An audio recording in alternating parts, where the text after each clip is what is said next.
So now আপনি যোগ্যতা আছে, ক্লায়েন্টও পেয়ে গেলেন, আপনি এক্সপার্ট, এটা বুঝাতে পারলেন। তো এখন যেটা কাজ হচ্ছে সেটা হচ্ছে কিভাবে কাজটা করবেন। এটা খুবই ইম্পর্টেন্ট একটি ব্যাপার। আসলে যার যোগ্যতা আছে তার জন্য কাজ পাওয়াটা খুব একটা কষ্টকর কাজ নয়। তো ব্যাপারটা হচ্ছে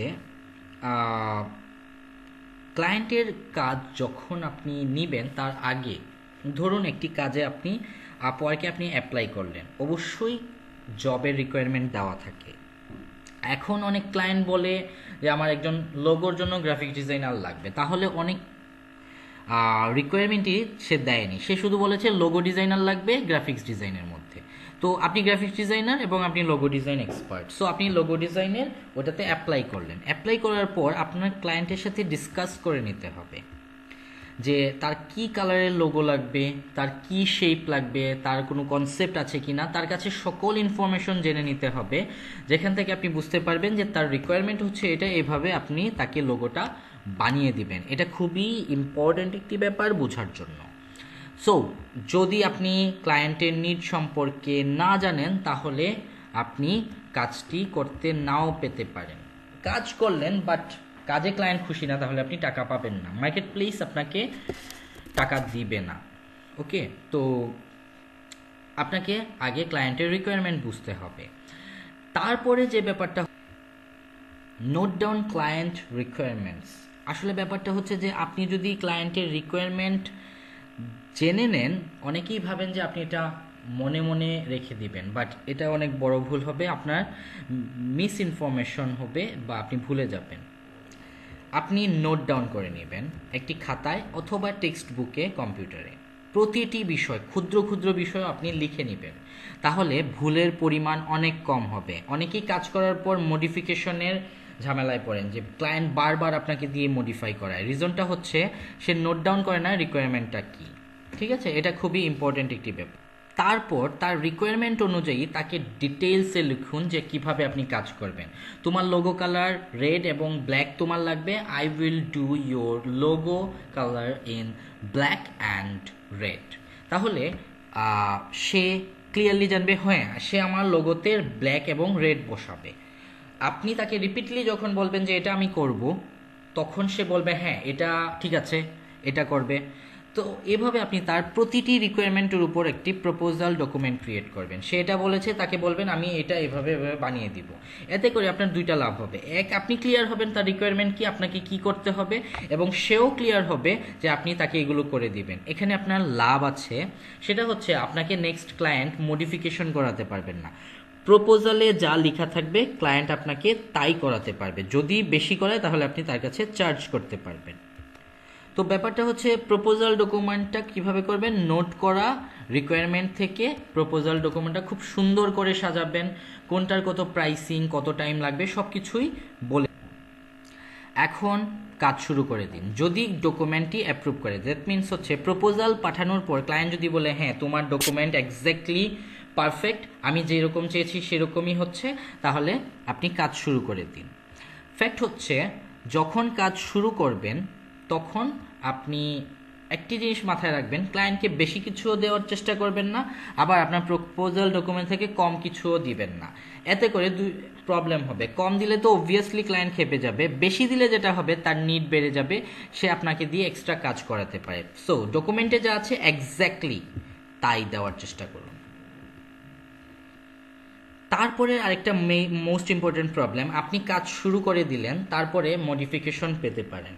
এখন অনেকেই জানেন যে ফ্রিল্যান্সিং মানে রাত জেগে কাজ করা, এটা আসলে সম্পূর্ণ ভুল। আমি কখনোই ক্লায়েন্টের সাথে 10টার পরে কথা বলি না। তাকে যদি বলি আমার এখন ঘুমানোর টাইম, সে বলে yes okay good night for now, এই কথাটা আমি তাকে দিয়ে বলাই এবং আমিও গুড নাইট বলে ঘুমিয়ে যাই। আমি কখনোই রাতে জেগে কাজ করি না। হ্যাঁ ক্লায়েন্টের প্রেশার থাকতে পারে বা ক্লায়েন্টের কোনো আর্জেন্ট কাজ দরকার, অবভিয়াসলি এটা আমি স্যাক্রিফাইস করব এবং আমি ওটা কাজটা করে দেওয়ার চেষ্টা করি এবং আমার টিম আছে তারাও হেল্প করে।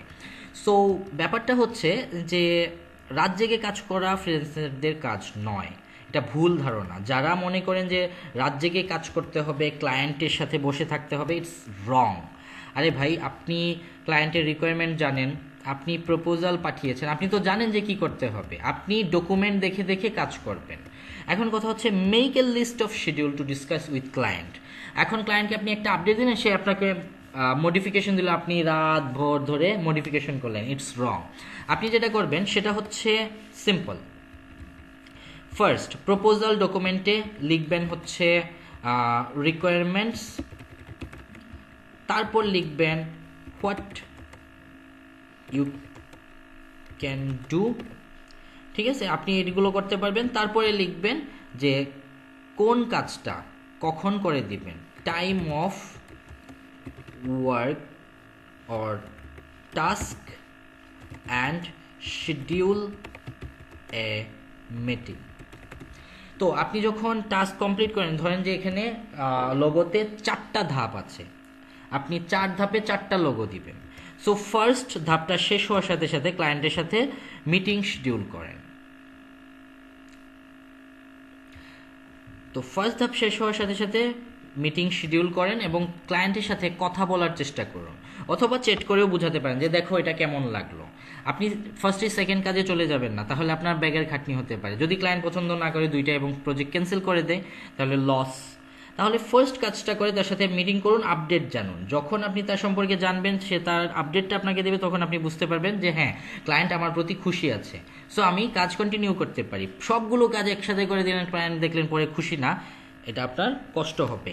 এবং টাইম শিডিউল করে রাখুন, এই কাজটা এখন করে দিবেন, তারপরে তার সাথে মিটিং করবেন। এতে করে আপনার দুইটা সুবিধা, আপনি যখন মন চায় কাজ করতে পারবেন, এবং ক্লায়েন্টকে আপনি যখন শিডিউল দিবেন ক্লায়েন্ট তখন এসে উপস্থিত হবে এবং আপনাকে মডিফিকেশনগুলো দিবে।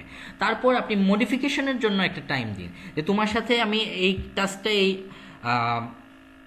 আজকে করে দিব এবং পরশু তোমার সাথে মিটিং থাকবে। মিটিংয়ে তুমি যদি মডিফিকেশন দাও তাহলে তারপরের 3 দিনের মধ্যে আমি মডিফিকেশন কমপ্লিট করে দিব। তার মানে আপনি টোটাল 5 দিন পাচ্ছেন ফার্স্ট টাস্ক করার জন্য। এভাবে শিডিউল করে দেখুন, আপনার আর কোনো পেইন হবে না। যদি ক্লায়েন্ট এক্সট্রা ওয়ার্ক চায়, যদি মনে করেন কাজটা ছোট, তাহলে করে দিন, খুশি হবে, তাকে খুশি করার জন্য করে দেবেন। বাট সে যদি বেশি কাজ করাতে চায় তাহলে তার কাছে চার্জ এক্সট্রা করুন, অবশ্যই সে টাকা দিতে বাধ্য থাকিবে। নেভার বি শেম, কখনোই লজ্জাবোধ করবেন না টাকা চাওয়ার ক্ষেত্রে। এটা যদি করেন তাহলে আপনার ভুল। আমি অনেক ক্লায়েন্টের এক্সট্রা কাজ করেছি কিন্তু টাকা চাইনি, এটা যে আমার কত বড় ভুল ছিল এটা আমি এখন বুঝি। আপনার ডকুমেন্টে যা আছে তাই করবেন। সে যদি বলে তাহলে তার সাথে কথা বলবেন, তার আইডিয়া সম্পর্কে জানবেন এবং সব কিছু ফিক্সড হলে বলবেন যে দেখো এটা তো ডকুমেন্টে নেই এবং এটা আমাদের প্রপোজালে ছিল না, সো যেহেতু এটা এক্সট্রা কাজ তো তোমাকে এক্সট্রা পে করতে হবে। এটা বললে ক্লায়েন্ট দেখবেন সুরসুর করে তার চাহিদাটা বলে দিচ্ছে এবং অবভিয়াসলি সে রেডি থাকে যে আপনি এক্সট্রা কাজের জন্য এক্সট্রা করবেন। তো নাও এটাই হচ্ছে টোটাল কাজ করার প্রসেস। আই হোপ এটাতে আপনাদের যে কোনো সমস্যাই লাঘব হবে।